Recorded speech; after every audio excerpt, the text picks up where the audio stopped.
Hi everyone, welcome back to another episode of Off the Record Podcast. Ish. And today I am joined by a lovely lady. She's going to introduce herself. So, Hi everyone, my name is Brenda and I'm excited to be here. and I'm your girl Mariah. And today I'm excited to be joined by a lovely Brenda just to have a conversation on HIV prevention. So maybe Brenda, you can tell us the first time you heard about HIV. How was it? Like, what went through your mind? I think it was in primary school, the way we used to be taught how HIV is spread, don't engage in sexual activities with more than one partner, blah, blah, blah. Yeah, so I heard about it in primary school. And of course, at that time, people are the stigma at that time was still there. You could feel it. So if you know someone has it, you're avoiding being close to them and everything. Yeah. You were scared that, As a child, yeah. if you get close to this person, you're going to get infected. But I know those are many, many years ago. Yeah. So right now, you can say that we've evolved. 100%. You're not scared No. of someone who has HIV. Of course, I'll be scared in another setup. Or maybe a question to you: can you tell? Like, can you look at someone like this one is positive, this one is negative? Can you tell? Well, from my experience in Nairobi, it's like watu wanapimana kwa macho. You just look at someone and you assume this person is good to go. But you can't really tell, because, it doesn't write itself here. Like, you can see and tell this person is positive. Hey, wanasema Nairobi ni big bedroom. So usipime na macho, usitumie macho. Yeah. Sindio? So today maybe we can say maybe hii episode imekuwa powered na nani? So this episode is powered by AfNHi. AfNHi is Africa Free of New HIV Infections. So it's a platform for HIV prevention advocates, young people championing HIV prevention. So as part of the AfNHi, they have youth cohort mentorship where they mentor young people to become HIV prevention advocates. Yeah. And Mariah and I happen to be the youth cohort for 2024. Are you super excited? Yeah, so to learn more about AfNHi, just Google www.afnhi.com and you can learn how to be part of the next cohort. We're going to make sure that we pin the, yeah, it will be somewhere. Their contacts and their website. Just to go, in case you have any question, you can inbox us and you can, tell me more about AfNHi. Yeah. So tell us, today's conversation, some of you are talking about HIV prevention. Yeah. And we've talked about the first time you had about HIV. Yeah. So maybe you can tell us the first time you touched a condom and maybe just, how was it? And can you say that you learned it from your parents or like, tell us, how was it? Absolutely not from my parents. I come from a typical African home. So the first time I touched a condom, like 4 years ago. Wow. Just in 2020, yeah. 2020, recently. Yeah. I think for me, I can say is, I started, working many, many years ago. We want veterans. We love money. So I was privileged to work with a very powerful organization. And we were doing a lot of, community engagement and just doing a lot of behavior change in my community. And I remember I was told that it's my time to teach how to use the condom. Oh. And it was... but as a teacher, you have to put yourself out there. As an advocate, you have to put yourself out there. You have to show people that, you know what, I can do this. And if not you, who else? So I was, I say, privileged to, interact with condom, and I taught my peers how to use one. And it was very weird because that was like, but look at us right now, because we say, there's a saying that say, if you don't condomize, if you condomize, don't compromise. Yeah. Because tumesema, you cannot tell if someone is, is infected or not. So we just don't use your eyes, basically. Yeah, and I feel like we've gotten so used to just saying HIV without actually saying the repercussions. Yeah. So HIV, for those who've forgotten, in case you just need a reminder of where you need to take care of yourself, it's human immunodeficiency virus. So it affects your white blood cells, and we know white blood cells are the ones that give us immunity from diseases and everything. So when you get HIV and you don't get into medication, you can easily get taken down by diseases like TB, malaria. It's so easy for them to compromise your system. Yeah, so it's quite a big deal. You can't just be casual about HIV.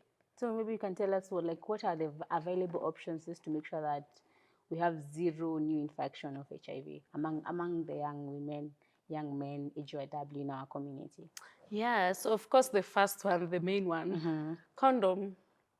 Yeah, it's actually one of those that have been proven to be very efficient, unless it's a bit compromised or something. But yeah, I believe the condom is a good option. We have the Kabale, that's the injectable PrEP. So you get to be injected after every 2 months, you go for an injection. After every 2 months, you go for an injection. Yeah. Yeah, I think for me, I'll say we have abstinence. Oh, It's yeah. the safest. Oh, yeah. And 100%. I remember when you're growing up, you're told, Nipo could chill, like it's good to just chill because there's no hurry there's no hurry in having sex, basically. So, as in, just wait. But nowadays, it's so unfortunate because young people are very, they're interesting beings. Like, they want things, and they go for them. They want to experience because you find a young boy, a young girl at the age of 9, 10 years, they've already started having sex. And you wonder, where did we go wrong? Like, are we having more, information on age-appropriate conversation on CAC in and out of school? Because we talk about CAC and people think that we're teaching our kids how to have sex. But, in real sense, we're just trying to show them that, no, CAC is very important because it's going to make sure that that young boy, that young girl is growing up knowing that sex is, you have to wait for sex, and if you have sex, this is what is going to happen to you. No longer the days where we say, don't play with a boy, don't play with a boy. If you play with a boy, blah, blah, blah. Nowadays, just say it as it is. If you have sex, you're going to get pregnant, you're going to get STIs, you're going to get, in HIV. So you just need to take care of yourself. So abstinence, I know young people don't want to hear about abstinence, but that is the safest method of, preventing new HIV infections. Maybe you can tell us another one. The ring, and I believe you had something to show us. And we'll talk about the ring. Yeah. Before we talk about the ring, we can talk about PrEP. Yeah, so PrEP, of course, you take it before if you believe you're going to be exposed. It's like pre-exposure. Yeah, so you just take it and you can go ahead. And do whatever you want to do. It's mostly used by people who, sex workers. Yeah, so it's good to acknowledge that you actually live in this world. It's not a bubble where everything is so good and so, so PrEP is a good option. And they need to be protected, right? Another option is the PEP. Maybe you can tell us more about the PEP. So PrEP, pre-exposure, PEP, post-exposure. So in case young people, you go outside, you're clubbing, then things happen, and you believe this person, I didn't know this person, and I'm not so sure I'm safe. You can go to the clinic and just explain your situation.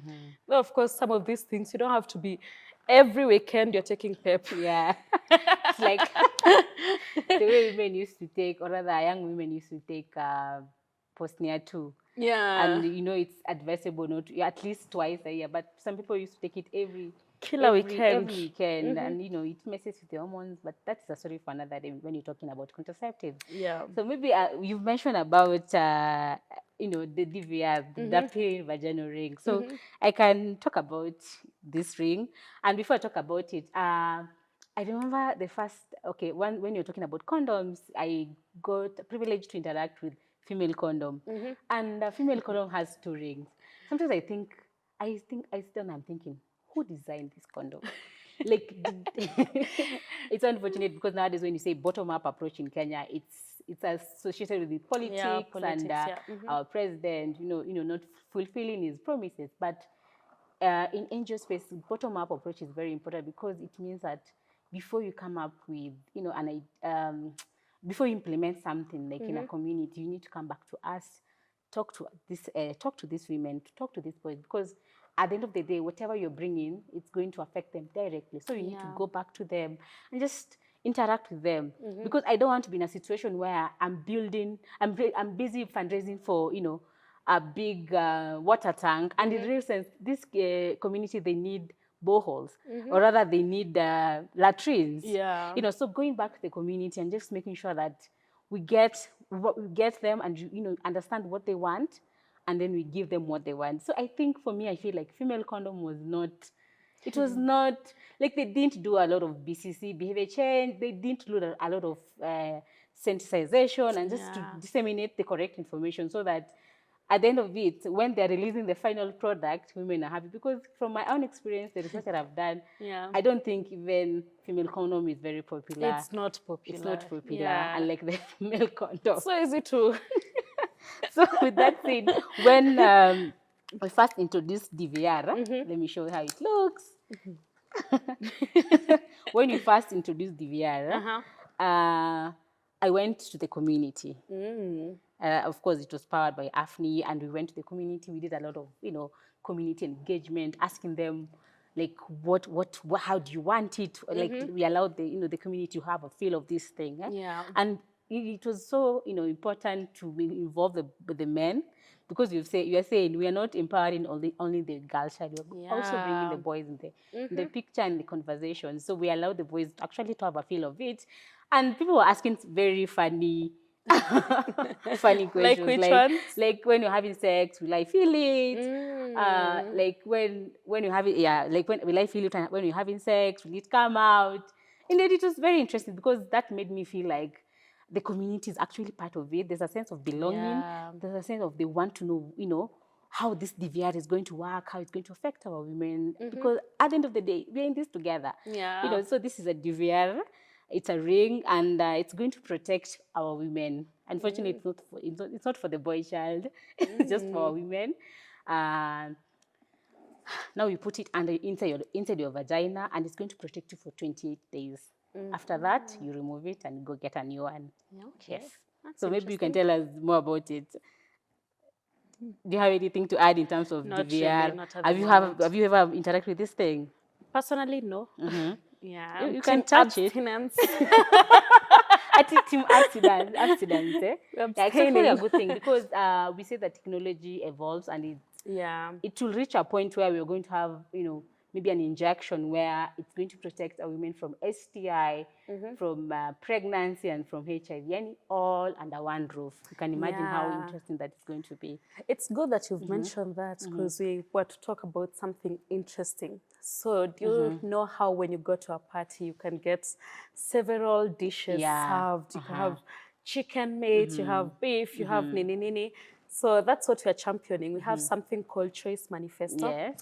Yeah, it's part of AfNHi and the larger women community in Africa who are championing for things that are women-centered. You see the way you've described the female condom and how you wonder, did this person really know how women function? Because it's not so easy for them. So the Choice Manifesto tries to make sure they champion for HIV prevention methods that are focused on women, that are so women-friendly, that women have contributed to it and said, we like this, can you change this about this? I think, maybe just to add something about the Choice Manifesto, because I was privileged to be part of it and just to launch it in Uganda. And the main agenda is to make sure that whatever is available in the market, first, is it available? Because you're talking about, I'm going to a facility and I'm asking about contraceptives, and I'm told, maybe only injection is the one available, but it doesn't work well for me. I'll go back to my community saying that, I feel like my needs were not met. Or maybe you had something about injection. So you already have a mindset knowing that I don't want this. It can't work for me, because we have so many myths and misconceptions surrounding contraceptives and HIV prevention methods, So the main objective is to make sure that, is it available? Fine, it's available. Is it affordable? Because again, like this DVR, once it hits the market, we need to make sure that our women, most of the most vulnerable ones back in our community, they can afford it, because we don't want to produce things for the rich.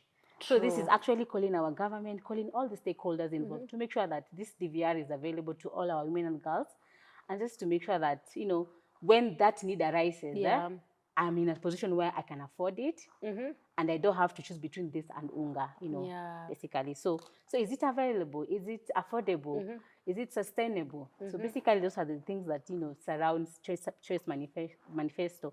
And like you said, I want to work in a facility and I get variety, array of, options. Let me be like, oh my goodness, which one will I go for?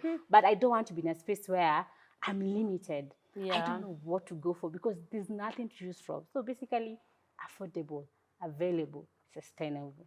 Yeah, and when it comes to HIV, it's good to invest in prevention. Yeah. Prevention is better than cure. Yeah. So we better talk about prevention before we get to a point where all our conversations are just about getting ARVs for 1,000 people instead of making sure we prevent HIV infections among 500 out of their 1,000. Yeah.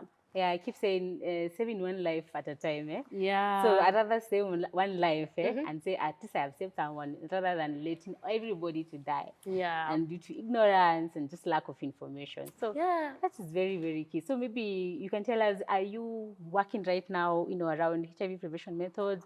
Like, are you working with young people? Are you disseminating any information? Of course, I'm here right now. I'm disseminating information. Yes. But yeah, I'm currently working with an organization that champions HIV prevention and everything around it, the funding aspect.